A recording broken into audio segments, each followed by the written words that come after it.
थोडा संघर्ष सुरुवातीला, नंतर भाग्य येईल मदतीला. भाग्य जर तुम्हाला काही चांगलं देणार असेल तर त्याची सुरुवात ही कठीण गोष्टीनं होत असते, आणि भाग्य जर काही अप्रतिम देणार असेल तर त्याची सुरुवात अशक्य गोष्टीने होत असते. त्यामुळे एखाद्या गोष्टीची सुरुवात संघर्षशील झाली तर ते काम तुम्हाला सुरुवातीला अशक्य वाटायला लागलं तर ती गोष्ट तुमच्यासाठी अप्रतिम असेल, कारण आजचा संघर्ष उद्याचं सामर्थ्य निर्माण करतो. म्हणून विचार बदला, तुमचं आयुष्य बदलेल. ही बाब कन्या राशीच्या जातकांनी 2024 या येणाऱ्या नववर्षात प्रामुख्याने लक्षात घ्यावी. नमस्कार, मी ॲस्ट्रोगुरू डॉक्टर ज्योती जोशी आपल्या सर्वांचं मनपूर्वक स्वागत करते. सर्वप्रथम तुम्हाला येणाऱ्या 2024 या इंग्रजी नववर्षाच्या हार्दिक शुभेच्छा. हे इंग्रजी नववर्ष तुमच्यासाठी कसं राहील हे आपण समजून घेत आहोत. त्यामध्ये आजच्या भागात आपण कन्या राशीच्या वार्षिक राशी भविष्याचं विश्लेषण करणार आहोत. सोबतच या नववर्षातील शुभ काळ व करावयाचे विशेष उपाय देखील मी तुम्हाला व्हिडिओच्या शेवटी सांगणार आहे, म्हणून व्हिडिओला शेवटपर्यंत नक्की बघा. याशिवाय अजून एक महत्त्वपूर्ण बाब म्हणजे 2024 हे नववर्ष तुमचं वैयक्तिक भविष्य काय असेल हे जर तुम्हाला समजून घ्यायचं असेल तर कमेंट बॉक्समध्ये आपलं नाव, जन्मतारीख, जन्मवेळ आणि आपला सर्वात महत्त्वाचा एक प्रश्न अवश्य लिहावा. प्रत्येक रविवारी असणाऱ्या आपल्या यूट्यूब लाईव्हमध्ये आम्ही आपल्याला निःशुल्क मार्गदर्शन करू, म्हणून सर्व तपशील, आपला प्रश्न नक्की कमेंट करा.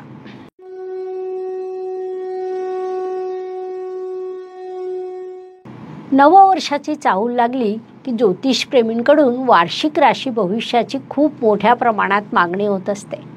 येणारं नववर्ष आपल्यासाठी कसं राहील, वर्षातील कोणता काळ आपल्यासाठी शुभ आहे, कोणत्या काळात आपण सावध राहायला हवं, अशा अनेक गोष्टी समजून घेण्यासाठी सर्वजण उत्सुक असतात. आपणही दरवर्षी वार्षिक राशी भविष्यातून या गोष्टींचं विश्लेषण करीत असतो. त्यानुसार आजच्या भागात आपण सर्वप्रथम कन्या राशीविषयी थोडक्यात माहिती समजून घेऊया. आपल्या मधाळ रसाळ वाणीने अत्यंत गोड बोलून आपलं काम करून घेणाऱ्या लोकांची राशी म्हणून कन्या राशीची विशेष ओळख आहे. कन्या जातकांच्या बोलण्यावरून तुम्ही कोणताच निष्कर्ष काढू शकत नाही, कारण ते द्विस्वभावी असतात. बुद्धीचा कारक असलेला बुध ग्रह कन्या राशीचा स्वामी आहे. त्यामुळे कन्या जातक हे अत्यंत तल्लख बुद्धीचे असतात. विद्या अर्जित करण्याचा स्वभाव असल्यामुळे आपल्या बुद्धिमत्तेच्या जोरावर ते अनेक कलांमध्ये निपुण होतात. या लोकांना सामाजिक कार्य करण्याची विशेष आवड असते. त्यामुळे हे लोक समाजकारण किंवा राजकारणात विशेष यश प्राप्त करतात. तसंच वैद्यकीय क्षेत्रातही हे लोक आपलं नशीब आजमावू शकतात. प्रत्येक कार्यात घाई करणं हा कन्या राशीच्या लोकांचा स्वभाव असतो. कुठलंही कार्य करताना ते पूर्ण विचारानिशी करत नाहीत. तसंच ते कमालीचे भावनिक असल्यामुळे भावनांमध्ये वाहून जाणं त्यांना थांबवता येत नाही. परिणामी जर त्यांना एखाद्या परिस्थितीत सतत संघर्ष करावा लागला आणि त्यात यश मिळाला नाही तर ते फार हतबल होतात. विचारपूर्वक निर्णय न घेतल्याने कित्येकदा हे लोक आपलं नुकसान करून घेतात. आपल्या जन्मस्थानापासून लांब राहून जर त्यांनी कार्य केलं तर ते उत्तम प्रगती साध्य करू शकतात. अशा या कन्या राशीसाठी 2024 हे इंग्रजी नववर्ष कसं राहील हे आपण सविस्तरपणे समजून घेणार आहोत. हे राशी भविष्य समजून घेत असताना अत्यंत महत्त्वाची बाब म्हणजे आपल्या चंद्र राशीनुसार तुम्ही हे राशी भविष्य समजून घ्यावं, कारण 60% चंद्र राशीनुसार, 30% लग्न राशीने आणि 10% रवी राशीने हे राशी भविष्य लागू पडतं. नववर्षात नक्की घडणाऱ्या विशेष घटना. या नववर्षात कन्या जातकांच्या बाबतीत काही विशेष घटना नक्कीच घडतील. अत्यंत महत्त्वपूर्ण वर्ष तुमच्यासाठी समोर उभं आहे. हे नववर्ष तुमच्यासाठी खूप काही घेऊन आलेलं आहे. त्यासाठी तुम्ही सज्ज राहायला हवं. खरं सांगायचं तर या नववर्षाची सुरुवात तुमच्यासाठी संघर्षाची नवीन दिशा घेऊन आलेली आहे. मात्र त्या संघर्षाचा शेवट अत्यंत गोड होणार आहे. 2024 या नववर्षात कन्या राशीचे जातक आपल्या शत्रूंवर 100% मात करतील. मोठ्या स्पर्धेत यश मिळवतील, अत्यंत कठीण ध्येय साध्य करतील, आध्यात्मिक प्रगती साध्य करतील. ज्या कन्या जातकांचा संबंध राजकारण किंवा समाजकारणाशी असेल त्यांच्यासाठी यशाच्या संधी प्रचंड वाढणार आहे. कौटुंबिक प्रॉपर्टी प्राप्त होणार आहे. विविध क्षेत्रात यश मिळणार आहे, ज्यामुळे 2024 या वर्षाच्या निश्चितच तुम्ही स्मरणात ठेवणार आहात. विशेषतः मे महिन्यात तुमचं भाग्य प्रचंड प्रबळ होणार आहे, ज्या बळावर तुम्ही यशाचं शिखर गाठणार आहात. त्यामुळे अर्थातच हे नववर्ष तुमच्यासाठी महत्त्वपूर्ण राहणार आहे. व्यक्तिमत्वाच्या दृष्टीने जेव्हा आपण विचार करतो तेव्हा राशी स्वामीची स्थिती महत्त्वाची ठरते. हे नववर्ष तुमच्या व्यक्तिमत्वाला समृद्ध संपन्न करणारं राहील. एकीकडे जानेवारी महिना संघर्षाचा, तर फेब्रुवारी महिना प्रगतीचा, मार्च महिना संघर्षाचा, तर मे जून प्रगतीचा. अशा पद्धतीने या वर्षात चढ उतार तुमच्यासाठी सुरू राहतील. तसंच जुलै ते डिसेंबर हा एक अत्यंत उत्तम कालावधी तुम्हाला प्राप्त होणार आहे. या काळात व्यक्तिमत्वाच्या दृष्टीने तुम्ही प्रचंड प्रगती कराल.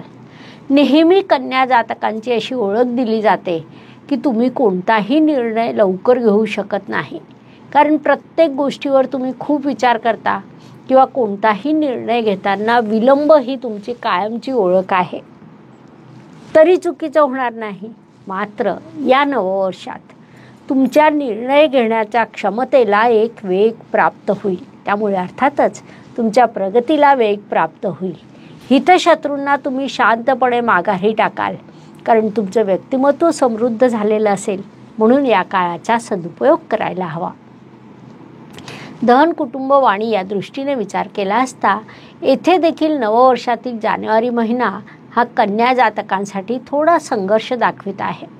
अनेक गोष्टीवर अनेक कारणांनी खर्च होणं, धनहानी होणं, कुटुंबाचे विघटन होणे असे प्रकार दिसून येत आहेत. मात्र फेब्रुवारी महिना उजाळता घरात सौख्य व शांतता नांदेल. घरातील वातावरण बदलून जाईल. त्यानंतर मार्च महिन्यामध्ये कन्या जातकांची वाणी तीव्र होईल.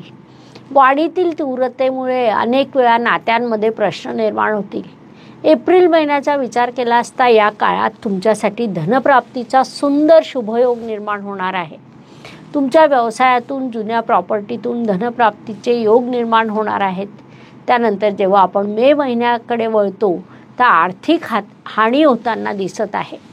थोडक्यात बऱ्यापैकी चढ उतार असलेलं हे वर्ष असेल असं आपण म्हटलं तर त्यात काही चुकीचं नाही. मात्र सुरुवातीचे 6 महिने गेल्यानंतर कन्या जातक सातत्याने प्रगती करणार आहेत. प्रगतीचा एक यशस्वी टप्पा गाठणार आहेत. विशेषतः 1 मे रोजी जेव्हा गुरुदेव तुमच्या भाग्यस्थानात जातील तेथून तुम्हाला प्रगतीची एक वेगळी दिशा सापडेल. तसंच जूनच्या दुसऱ्या 15वाड्यात तुमच्या पत्रिकेत धर्म कर्म अधिपती योग एक वेगळ्या पद्धतीने निर्माण होत आहे. त्यामुळे त्याचा तुम्हाला प्रचंड लाभ होताना दिसून येत आहे. हे सर्व उतार चढाव लक्षात घेऊन तुम्ही या नववर्षाचं योग्य नियोजन करायला हवं. ते तुमच्यासाठी लाभदायक राहील. पराक्रम व परिश्रम या दृष्टीने विचार केला असता कन्या जातकांसाठी हे नववर्ष अत्यंत लाभदायक म्हणता येईल. कारण या नववर्षात तुम्ही हार्डवर्कपेक्षा स्मार्टवर्क अधिक करणार आहात. फेब्रुवारी महिन्यात तुम्ही प्रचंड परिश्रम कराल, हार्डवर्क कराल. मात्र मार्च महिन्यापासून तुम्ही स्मार्टवर्क करण्याकडे वळणार आहात. कोणतंही कार्य शांततेने, सौम्यतेने करण्याचं कौशल्य जून महिन्यात अजून चांगल्या पद्धतीने तुम्ही विकसित करू शकाल. त्यानंतर देखील शांततेने, बुद्धिमत्तेने योग्य परिश्रम करणं हे या नववर्षाचं तुमच्यासाठी असणारं वैशिष्ट्य सांगता येईल. थोडक्यात तुमच्या परिश्रमाला समृद्ध करणारं हे वर्ष असेल. म्हणून या काळाचा पुरेपूर उपयोग करून घ्यावा. वास्तू, वाहन, जमीन, सुखशांती या दृष्टीने विचार केला असता कन्या जातकांसाठी हे नववर्ष अत्यंत शुभ म्हणता येईल.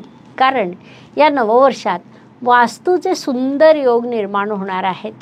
महत्त्वाचे बाब म्हणजे वास्तूचे कारक आणि तुमचे चतुर्थेश असलेल्या गुरुदेवांची दृष्टी वास्तूच्या स्थानावर आहे. त्यामुळे पारंपरिक प्रॉपर्टी विकून नवीन वास्तू घेण्याचे योग तुमच्यासाठी निर्माण होणार आहेत. तसंच नवीन वास्तू घेताना कुटुंबाकडून सहकार्य प्राप्त होईल, त्यामुळे वास्तू तुम्ही सहज घेऊ शकाल. याशिवाय ज्या जातकांना वास्तूसाठी कर्जाची आवश्यकता असेल त्यांना देखील ते सहज प्राप्त होईल. जे जातक नवीन वास्तूचे किंवा नवीन वाहनाचे स्वप्न बघत असतील त्यांनी या नववर्षात त्या दृष्टीने अधिक प्रयत्न करावे. तुमचे स्वप्न नक्कीच पूर्ण होतील. घरातील सुखशांती वर्षातील काही महिने ढवळून निघेल. तो कालावधी आपण शुभ अशुभ काळ म्हणून स्वतंत्रपणे शेवटी देणार आहोत. तर जेव्हा घरात अशांतता असेल तेव्हा तुम्ही आपल्या बुद्धीने जाणीवपूर्वक प्रयत्न करून घरात शांतता निर्माण करण्याचा प्रयत्न करावा. कारण कन्या जातक हे मूळतः बुद्धिमान असतात. बुधदेवांची मूळ त्रिकोण रास म्हणून कन्या रास होय. त्यामुळे बुद्धिमत्ता घेऊनच तुम्ही या भूतलावर आलेले आहात. त्या बुद्धीचा उपयोग करून तुम्ही आपल्या घरात शांतता निर्माण करण्याचा प्रयत्न करावा असा सल्ला तुम्हाला देण्यात येत आहे. शिक्षण, संतती, प्रणय या दृष्टीने विचार केला असता कन्या जातकांसाठी नववर्ष अत्यंत सकारात्मक म्हणता येईल. विशेषतः 1 मे नंतर ती सकारात्मकता अजून वृद्धिंगत होईल. तुमचे पंचमेश शनिदेव देखील या नववर्षात स्वराशीचे मूळ त्रिकोण राशीचे षष्ठ या त्यांना अत्यंत आवडणाऱ्या उपचय स्थानात विराजमान आहे. त्यामुळे शिक्षण संततीच्या दृष्टीने हा काळ तुमच्यासाठी सकारात्मक राहील. 1 मे नंतर त्यात वाढ होईल. विवाह इच्छुक वधूवरांसाठी मे महिन्यानंतर विवाहाचे शुभयोग जुळून येतील. योग्य जोडीदार प्राप्त होणं हा विभाग देखील यात येतो. साखरपुड्या होण्याचे देखील योग या नववर्षात तुमच्यासाठी निर्माण होणार आहेत. विशेषतः 1 मे नंतर त्या शुभयोगामध्ये बऱ्यापैकी वाढ घडून येईल. ही बाब तुम्ही लक्षात घ्या. त्या दृष्टीने अधिक प्रयत्न करा. आरोग्य, कर्ज, स्पर्धक, हितशत्रू या सर्व दृष्टीने विचार केला असता कन्या जातकांसाठी नववर्ष अत्यंत लाभदायक म्हणता येईल. कारण तुमचे षष्ठे शनिदेव षष्ठ स्थानात विराजमान आहेत. संपूर्ण वर्षभर ते तिथेच विराजमान राहणार आहेत. महत्त्वाची बाब म्हणजे पत्रिकेतील षष्ठ स्थान हे उपचय स्थान म्हणून ओळखलं जातं, जे शनिदेवांना विशेषत्वाने मानवतं. म्हणून शनिदेवांचे तुम्हाला अत्यंत शुभ परिणाम प्राप्त होतील. ज्या जातकांना कर्जाची आवश्यकता असेल त्यांना ते सहज प्राप्त होईल. मात्र खरोखरच गरज असल्याशिवाय कर्जाचा विचार करू नये. शत्रूंवर तुम्ही विजय प्राप्त कराल. या काळात तुमचं आरोग्य सामान्यतः उत्तम राहील. सांधेदुखीचा थोडा त्रास होऊ शकतो, कारण ती बाब शनिदेवांच्या कारकत्वात येते. तेवढी एक बाब सोडली तर सर्वसामान्यपणे उत्तम आरोग्य तुम्हाला लाभेल. एकंदरीत या सर्व दृष्टीने हा काळ तुमच्यासाठी शुभ व लाभदायक म्हणता येईल. म्हणून त्याचा उपयोग करून घ्यावा. नोकरी व व्यवसाय या दृष्टीने विचार केला असता नोकरी करणाऱ्या कन्या जातकांसाठी संपूर्ण वर्ष उत्तम, प्रगतीचं, लाभदायक म्हणता येईल. आपल्या कार्यक्षेत्रात तुम्ही मोठं कर्तृत्व गाजवणार आहात. मात्र व्यावसायिक जातकांच्या बाबतीत विचार केला असता नववर्षातील पहिले 4 महिने बऱ्यापैकी संघर्षाचे, खर्चाचे, अडथळ्याचे राहतील. मे महिन्यापासून त्यात बदल घडून येईल आणि त्यानंतर तुम्हाला अचानक भाग्योदय झाल्यासारखा लाभ प्राप्त होईल. भाग्याने काही गोष्टी तुमच्यासाठी सहज घडून येतील. म्हणजे एखादी वस्तू जी तुमच्याकडे मोठ्या स्टॉकमध्ये आहे तिची पटकन विक्री होणं, एखाद्या नवीन व्यवसायाची तुम्हाला कल्पना सुचणं, ती तुम्ही अंमलात आणणं, त्यापासून सकारात्मक फळं मिळणं, अशा अनेक गोष्टी तुमच्या बाबतीत घडून येतील. थोडक्यात नोकरी करणाऱ्या जातकांसाठी संपूर्ण वर्ष, तर व्यावसायिक जातकांसाठी मे महिन्यापासूनचा काळ लाभदायक राहील. भाग्य व शुभसंकेत या दृष्टीने विचार केला असता कन्या जातकांसाठी या नववर्षात अनेक शुभसंकेत निर्माण होणार आहेत. त्यामध्ये प्रामुख्याने सांगायचे झाल्यास शनिदेव षष्ठ स्थानात बसून तुमचं भाग्य समृद्ध करीत आहे. संपूर्ण वर्षभर ते तिथेच असणार आहेत आणि त्याचे तुम्हाला अतिशय शुभ परिणाम प्राप्त होणार आहे. त्यानंतर मे महिन्यामध्ये गुरुदेव तुमच्या भाग्यस्थानात प्रवेश करतील, ज्यामुळे तुमचं भाग्य अजून जास्त प्रबळ होणार आहे. तेथून त्यांची दृष्टी तुमच्या राशीवर, तृतीय स्थानावर पंचम स्थानावर असेल त्यांच्या या दृष्टीचेही तुम्हाला अत्यंत सकारात्मक फळं प्राप्त होतील. त्यामुळे हा देखील एक अत्यंत मोठा शुभ संकेत आपण म्हणू शकतो.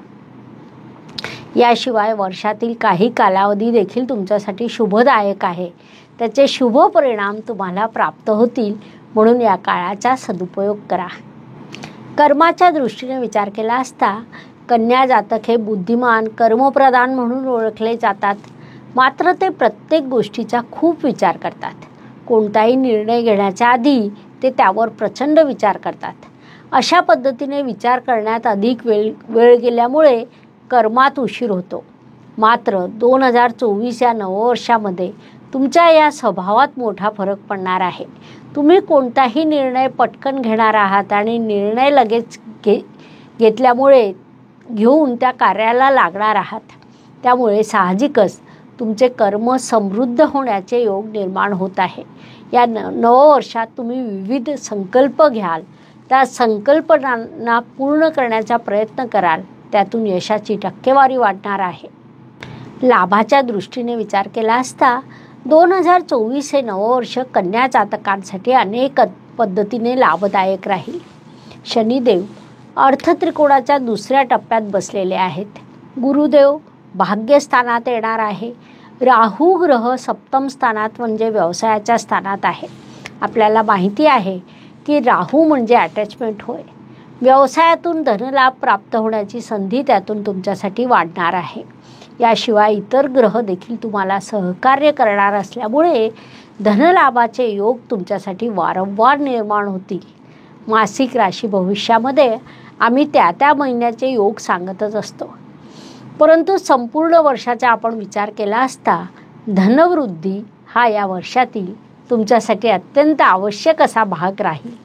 तुम्ही या वर्षाच्या सुरुवातीला असलेली तुमची बचत आणि वर्षाच्या शेवटी होणारी बचत याचा अभ्यास केला तर मोठी बचत झालेली तुम्हाला दिसून येईल. म्हणून या काळाचा उपयोग करून घ्यावा. व्यय व परदेश गमन या दृष्टीने विचार केला असता व्यय म्हणजे खर्च होय, जे मानवी आयुष्याला सदैव लागू असतात.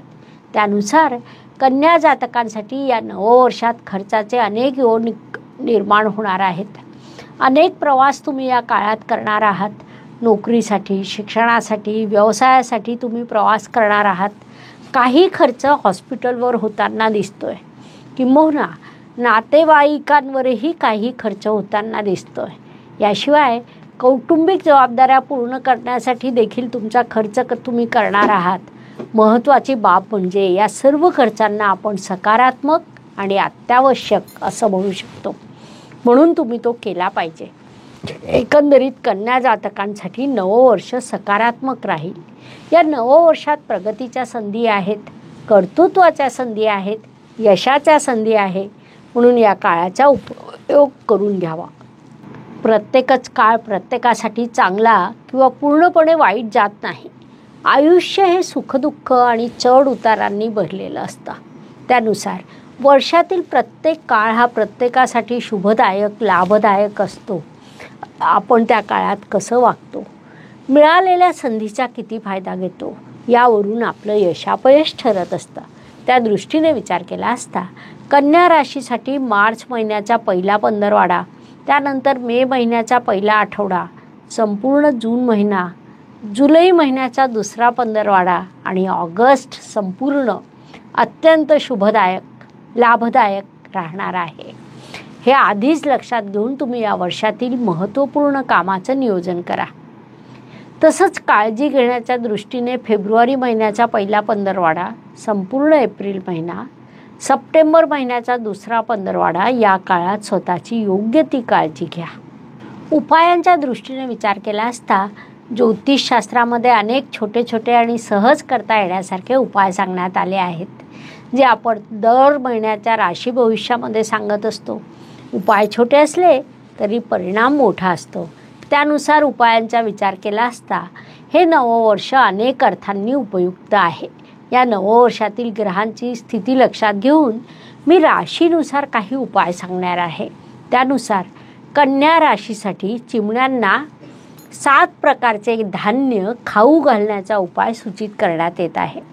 कुठल्या तरी पार्कमध्ये, घराच्या छतावर हे कार्य तुम्ही करू शकता. त्यानंतर दुसरा उपाय म्हणजे कुलदैवताचं वर्षातून एकदा दर्शन, अभिषेक, पूजा करावी. त्यामुळे कुठल्याही प्रकारे टाळाटाळ करू नका. पैशांचा ओघ तुमच्याकडे सुरू राहील. तसंच या दोन्ही उपायांचे तुम्हाला अत्यंत शुभ परिणाम प्राप्त होतील. हे नववर्ष तुमच्यासाठी आनंदाचं, उत्साहाचं, प्रगतीचं राहील. हे उपाय तुम्ही अवश्य करावेत. अशा प्रकारे मेष ते मीन प्रत्येक राशीसाठी इंग्रजी नववर्ष कसं राहील हे समजून सांगण्यासाठी आपण 12 व्हिडिओ तुमच्या या चॅनलवर अपलोड केलेले आहे. येथेच थांबूया. पुन्हा अवश्य भेटूया. धन्यवाद. शुभम भवतु. जय ज्योतिष. नमस्कार. शास्त्राचा अभ्यास करण्यासाठी माझी मराठीतून 11, हिंदीतून 2 अशी पुस्तकं प्रकाशित झाली आहे. विशेष बाब म्हणजे मी स्वतः संशोधित केलेली ज्योती जोशी पद्धती अर्थात जे पद्धती या विषयावर स्वतंत्र ग्रंथ उपलब्ध आहे. त्याचा देखील लाभ घ्यावा. यूट्यूबची कार्यप्रणाली ही मुख्यतः लाईक, शेअर आणि सबस्क्राईबवर चालते. Please like, share and subscribe the channel. धन्यवाद. शुभम भवतु. जय ज्योतिष.